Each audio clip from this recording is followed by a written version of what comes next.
But I can tell you a cheap example. When I was like 19 years old or whatever, I had a melody called and we had another cheap guitarist in Germany called Ricky King.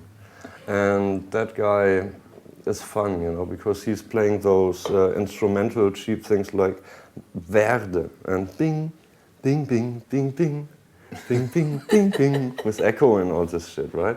And the story goes round that the poor guy, he had to sell his first guitar he loved so much because of the sound in order to get a Stratocaster. And then my question was, why didn't you fucking keep that guitar and get yourself a Stratocaster too, idiot? Okay, anyway, so that guy, he came out with an instrumental that was a bit more elevated in comparison to the other stuff he's done, and it was on the radio for months. And what did it do? It did dee, dee, dee, dee, dee, dee, dee, dee, right? So it was exactly the same thing. And that was kind of the first time that I thought, is there something like a pool where you collect the melodies and you just need to be able to receive it?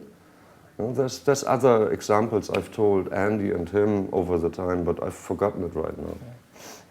What was the first time you heard a song of Helloween? I think it was at school, maybe.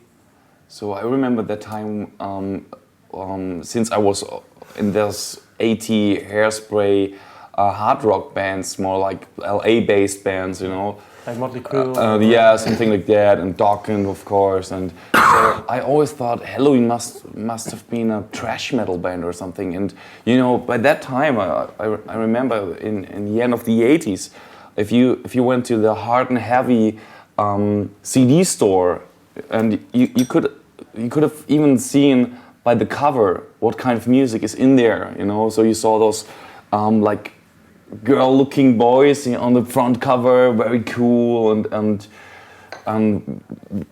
yeah, strange clothes and with lipstick and all this shit. You knew, oh, that's that kind of music. And Helloween was like a few mates at school. They've been like more trashy, you know, those spandex pants and leggings and all this shit. And they had those jeans jackets with Metallica and all this stuff, and I wasn't so much into metal, so I thought, maybe they're grunting or something. Yeah. So, and then the first song I ever heard was March of Time, but I never knew it was Helloween. It came later when he gave me the CDs.